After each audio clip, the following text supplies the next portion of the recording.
Listen, I am absolutely, positively, unequivocally excited about DC Comics Green Lantern #1. You see this cover, the most diverse Green Lantern Corps imaginable. Yo, what are we waiting on? Roll that intro, cuss. Yeah.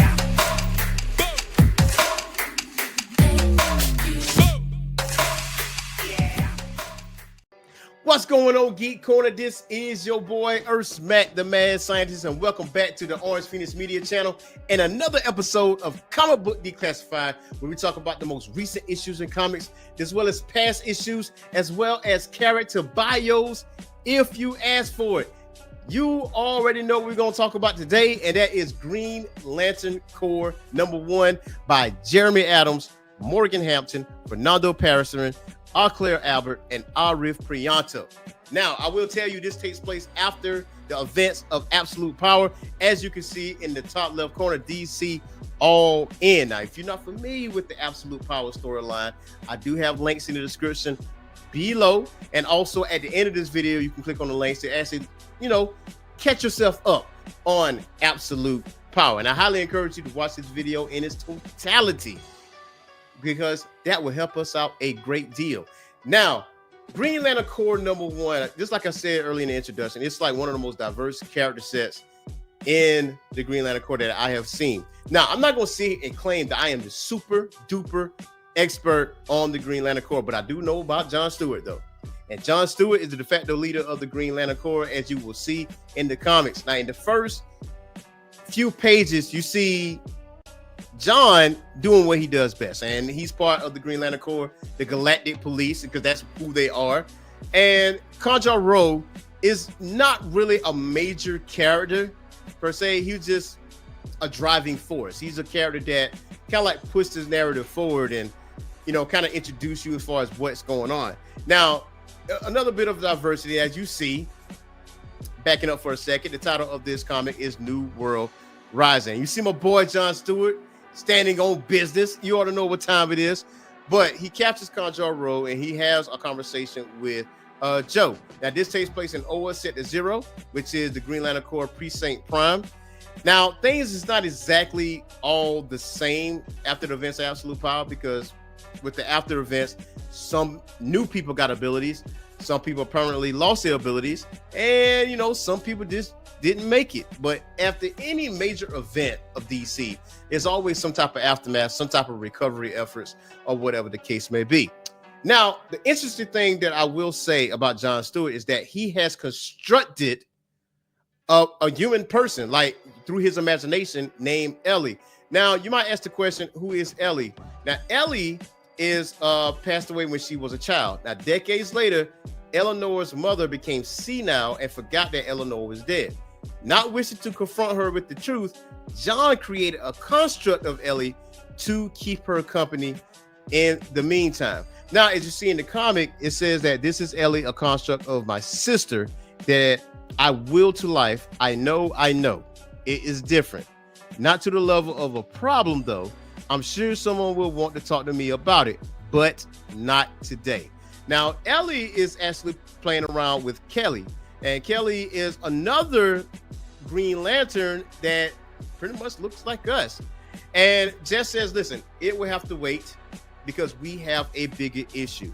Now, what Jess was explaining, that this bigger issue is Nathan Broom, aka the Sorrow. It says we've established that he's an aberration, a splinter of the main emotional spectrum. Now, we also established that Emo Lantern here is trying to make a central power battery just like ours, one that, if turned on, will likely destroy the emotional spectrum, maybe the universe. Now, after cracking the code on the Book of Oa, Lantern Gardner has given us a list of objects that the Sorrow might go after to construct that battery, which we're dispatching teams to guard even as we speak. So John's like, listen, where we going? And Jess is like, pump your brakes. We got another mission for you. And he was like, yo, what's more important than what you just told me? And she goes on to say, Tamarin, although core ranks are depleted, we still have the responsibility to the rest of the universe.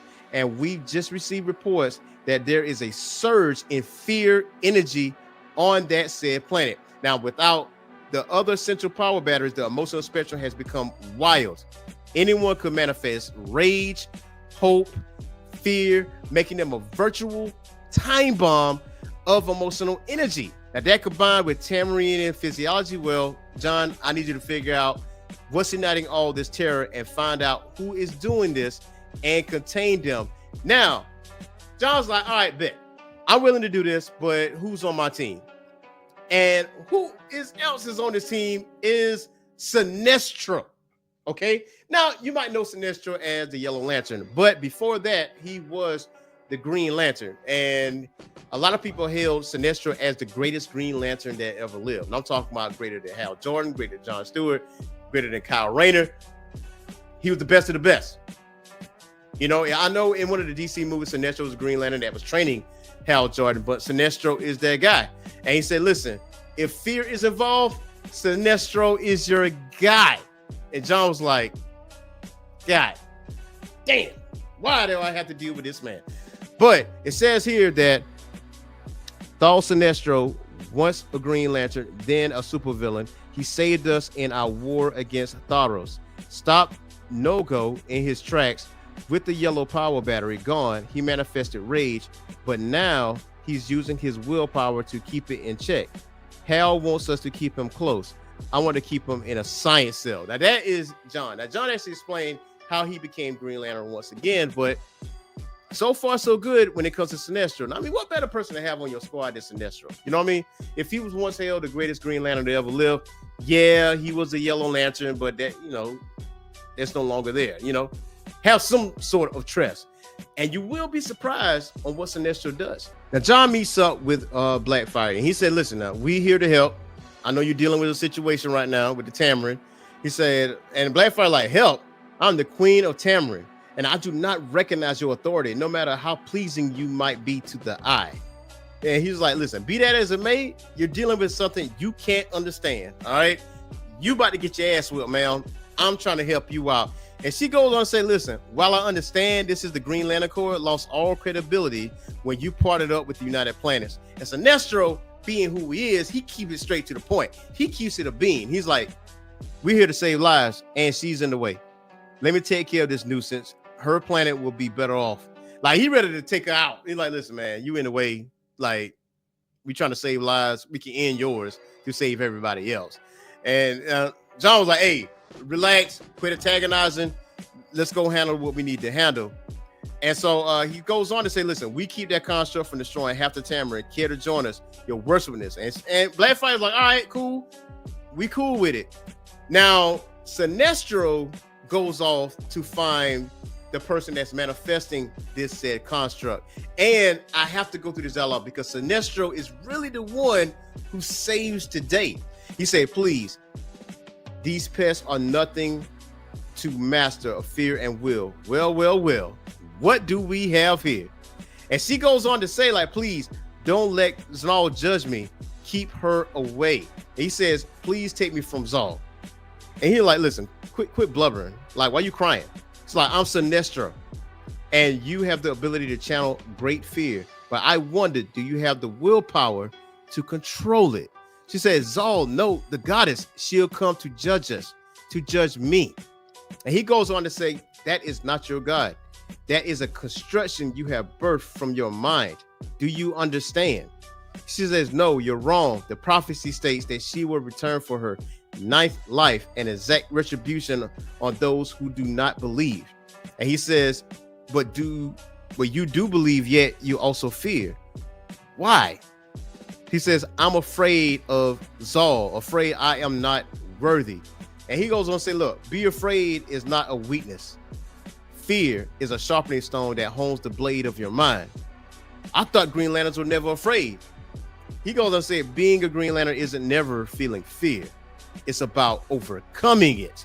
And that, honestly, what he's saying is absolutely true, because anybody can wear a Green Lantern ring, but you are chosen. If you are a person that overcomes fear and you use that as a pushing mechanism to get to be greater and you be calmer, then you become, you worthy of being a Green Lantern. So he says, so listen, so Vexaru of Tamarin can you overcome it? And like, he's the one who actually saves the day, because they were John Stewart, Blackfire, and other Green Lanterns. They were getting mollywopped by the construct that she created. So at this point, Sinestro's like, listen, I'm fine, Lantern Stewart. I do believe I have found someone with exceptional willpower. And John was like, sometimes I forget that he was considered the best of us. Then he does something like this. And Blackfire's like, listen, Viceroy, the zealot, you're the cause of this. You are a disgrace to Tamaran. I should banish you for your violence. And on top of all that, Sinestro goes, woman, shut up. Veteran is a true believer in that goddess you purport to serve. Her fear pulled at the emotional spectrum, but it was her will that sent that construct away. If ever was there a candidate Lantern Stewart, he's picking Vexaru to be a Green Lantern. Ashley gives her a ring and she becomes a Green Lantern. You know what I'm saying? So we got an alien, now it might be of color, you know what I'm saying, as a Green Lantern. And she thanks Sinestro, and he's like, listen, thank me after your training if you last that long. So now you have Esther Green Lantern. So they're doing like different methods of trying to recruit. They're trying to rebuild the Green Lantern Corps. And it goes on to say that the fear energy we encountered on Tamaran was some of the most raw and powerful we've ever seen. You were right. Without the other central power batteries, people are becoming ticking time bombs of emotional energy. And just like, what are you saying? Like, we thought that those manifesting the emotional spectrum, the fractal lanterns needed to be contained. But what if we can guide them, show them how to control their emotions with willpower? He's like, anyone can manifest something so extreme and then control it. It is potentially worthy of the ring. This is how he built back our ranks and restore our image in the cosmos. And John's like, listen, we screwed up. All of us, we let the darkness out there creep in and cover the light of what this symbol means. But just because this symbol has dimmed doesn't mean we can't make it bright again. Hell, we can make it even brighter. For the first time, we can't count on the Guardians or the Rings to go out and pick people based on their capacity for willpower. We have to pick them for their strength, their integrity, their ability to do good. It's the only way to keep the darkness at bay. So what I'm saying is, heaven help me, I agree with Sinestro. Sinestro actually legitimately has a point. He said, listen, we can build the ranks. We just, find people that has the willpower to overcome that said fear. So Jess goes on, and once that got ironed out, just like, listen, we have another mission for you. One of political importance. One that you've been asked to help with by name. And he's like, look, I don't like that look. She's about to drop an anvil on my head, and I can feel it. As soon as she said it, like, the Thanagarians have sent a royal envoy to join you as you head back to Thanagar and see if we can help them salvage what's left of their home world. And he's like, Thanagar? And the next person he sees is Shayera. You know what I'm saying? Hawk Girl. Ooh. Ooh. Is that your ex, Playboy? Is that your ex, my boy? You raggedy bitch. That is the end of Green Lantern Corps number 1. Now, obviously, I'm going to get Green Lantern Corps number 2 because I need to find out what exactly goes on. Because, listen, John was cool. John was being the leader of the Green Lantern Corps. We got himself a new recruit thanks to Sinestro. He got an idea to bring in more people that can overcome their fear and just, give them the Green Lantern ring, and then everything comes to a screeching halt because your ex pulling up. That's got to be rough, man. That's got to be rough. Yo, you already know what to do. Hit that like and subscribe button and that notification bell. If you like this video, leave comments down below. Till next time, y'all. Peace.